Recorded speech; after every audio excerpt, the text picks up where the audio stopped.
No, don't let him get away with that. Oh, God. Oh, my God. It's such a stupid fucking point. Destiny has a total meltdown reacting to woke Sam Seder's debate on the PBD podcast with Patrick Bet-David as Destiny becomes completely triggered and spazzes out over a simple question. So let's jump in and check out Destiny in this total meltdown. About a month or two ago, talking about how the Daily Wire got so big.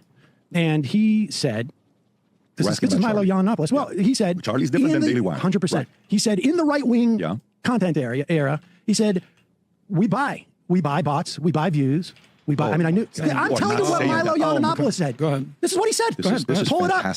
And he said, this is fantastic. we fake it till we make it. Oh my God. And that's why he's non-existent anymore. Sam, he used to be a big voice. Now you don't hear nothing. Sam, respectfully, there's something called giving credit where credit is due. Regardless of where Charlie got his money. Hold on. I don't care. Great. I'll give him credit. Charlie Kirk. But has made. You know what's funny? They say this, giving credit where credit is due. Oh, okay. What do you say about the fact that Midas Touch right now is like one of the largest podcast networks then? And then let's hear the excuses. Let's hear please bring up the Midas Touch people or whatever. Please. But that's not where the credit is due. What do you want me to say? And I don't even know how much money he's made. The point is he's motivated a lot of people. Yeah. That's where the credit should be done. He's changed the hearts and minds of people on campuses. He would arguably be the #1 reason that Trump flipped Arizona. Yeah. To not give someone credit for the good work they've done and blame it on a billionaire. Money flipped Arizona. You look at TPUSA played heavily in the Kari Lake race. So, huge. And the biggest, the widest loss they had was people under the age of 30. Okay.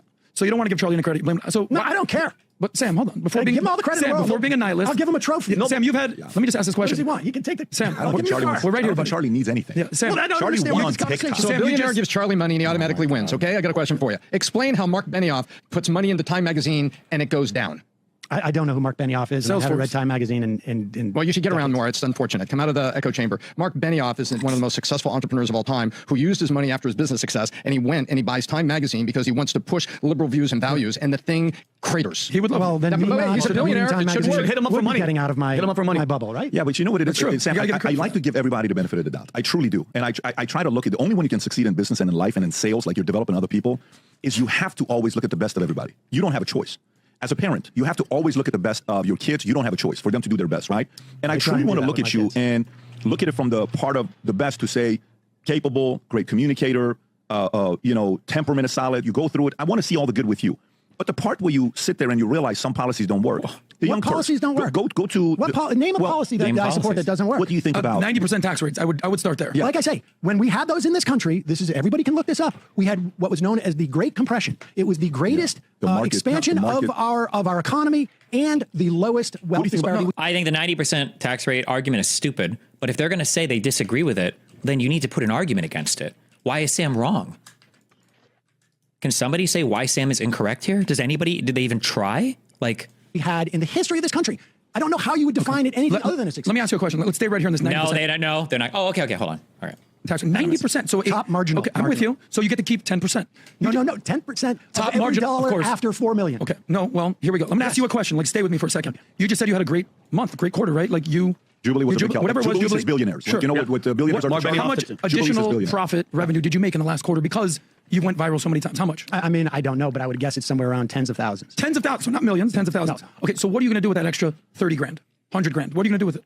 We're going to hire another person. Oh, so you're going to expand? Well, I don't know if we're going to expand, but I'm going to probably. I mean, you're going to invest. Well, I may invest into some of it. You're not just going to bury it in the sand. You're going to use it. Correct. Okay. Oh, wow. Here's the problem. So, we understand. This is the company. I know Adam is a smart guy. I know Adam. I'm friendly with Adam. I just saw him like a week ago at his restaurant.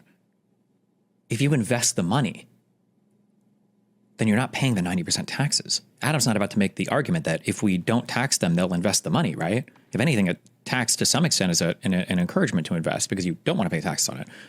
I hope Sam just lets him make the point. I feel like Sam's going to pre-head him off, but we'll see what he's going to say.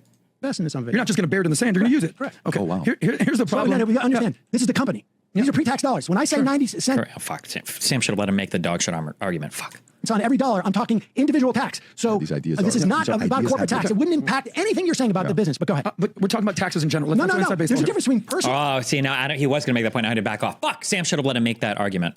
Taxes and corporate taxes. Well, if you have an S corp, it flows through to the individual, so it's the same thing. How are you registered with the? If you have an S corp and it flows through the individual, it doesn't matter. You could do it on a. I don't remember the schedule. It's been so long since I did my own taxes, but it doesn't matter. Your LLC can still take deductions, or if you're even a sole proprietor, you can take deductions. Whether you have an S corp, LLC, or you're just your own shit, you still have write-offs for reinvestment. It doesn't matter. It literally makes no difference. It's the an escrow. IRS. Oh, It's so it pre-tax flows through to dollars. you. It's pre-tax dollars. That's literally what it does. It doesn't matter if it flows through to you. You don't think an individual that does flow through taxes can't take a tax deduction? It doesn't have business expenses? What are you talking about? On a S Corp LLC, you still have an 1120S. You still account for all of your expenses. Please, somebody, just one person that's ever filed their own taxes, please, one time, show up on this show. Please, God, please, one time. Sam should just ask him that. Oh, I'm sorry. LLCs with an S Corp election don't get expenses? Is that what you're saying? Just ask that question, please. One time. It's the same as individual, but respect to you. But No, don't let him get away with that. Oh, God. Oh, my God. It's such a stupid fucking point. Folks, I don't know about you, but I never get tired of watching Destiny meltdown over such a simple question, especially from a guy that he claims to be so smart. I mean, Destiny even said, like, Adam's a smart guy, which I don't know, kind of shows how smart Destiny really is if you're going to say Adam's the smart one. But either way, I don't think the 90% tax is ever going to be, like, really come back. I just don't think it's happening. I'm not even going to say it's necessarily a good idea. And something I just now considered watching this. I mean, we have so many people who do make over, millions of dollars. We have professional athletes. We have CEOs. We have, now the only thing I wouldn't mind is some of these OnlyFans girls that all of a sudden, I can't make 10 million a year the same way because I'm going to get taxed over so-and-so. Like, I wouldn't mind that one, but I just don't think it's going to happen. And this day and age where there's more millionaires than ever before, there's more billionaires than ever before. The incentive to get to that money and not get taxed 90% by the general public, I think it's too strong there. I think everyone just kind of dreams like, man, if I get there, I don't want to be taxed at 90%. But let me know in the comments how you feel and whether or not you agree on 90% taxes on personal income if you're rich. Hit that like button. I appreciate it. And let's get back in. Such a stupid fucking point. If you have a pass-through entity generally they're not federally recognized. It's just a thing where the business doesn't pay taxes. It all flows through to your 1040. So as an individual, you pay taxes. That doesn't mean that you can't write off expenses though, which is exactly what Sam was talking about. Making money and getting rich, you're okay with that. Honestly, I'm a little disappointed. It was only tens of thousands of dollars. I wish it was millions of dollars. So I wish the best for you. But here's the problem: you can't tax your way to making everybody wealthy. No, I'm not taxing my way to making everybody wealthy. I am taxing understand the 90% tax rate on every dollar after 4 million is to deal with wealth disparity in this country, because I believe the more you concentrate wealth, the more you concentrate political power. Why 4 million? And I believe in democracy. Why 4 million? Just because that's what we had for 15, 20 years in this country. I mean, it was 470,000 in 1940.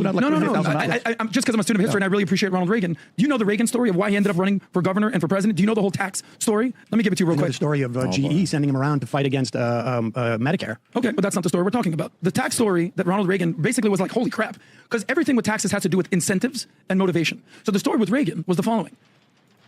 The top marginal tax rate back in the 40s and 50s, when Ronald Reagan, before he became a governor, he was a famous what? Actor. There we go. We're on the same page. Was $200,000. And the equivalent of $200,000 today is $2.5 million. So at $200,000, the top marginal tax rate was your favorite number? 90%. 90%. We're going somewhere. So do you know his famous quote? I'll do 2 movies a year. I get paid $100,000 per movie. Tell me why I should go make a 3rd movie. Because if you're going to tax me at 90%, and you know what? You shouldn't. You've seen exactly. Movies. We didn't. No, don't go there, guy. Don't go there, guy. I don't know what to tell Tough you. numbers. If you don't want to, don't make it. Stop it. The reason he wouldn't make the movie is because he would only keep 10%. He said famously, "I can make freaking Gone with the Wind. I wouldn't keep any of the money." It has to do with. I don't believe that actors make decisions like this. You probably do it because you love acting, because there's future opportunities available to you. There's other ways that you could invest this money. Like I don't know if I believe this, but whatever, maybe. You said shtick. Carrots and sticks. If you don't incentivize people, if you don't incentivize entrepreneurs, why would they work hard? Okay. Why would they invest? You just had a great incentive. Okay. You killed it. You made. Why would they work hard? Why would they invest? I mean, you don't. Well, maybe he's saying at the end of the day, the amount of money that you earn would be that great. You know, one thing I just now considered is that I don't think Sam Seder adjusted for inflation. Like, he's still using the numbers in that time. If you inflated, $4 million to now, I mean, I don't know, that would be 20, 25, 30 million.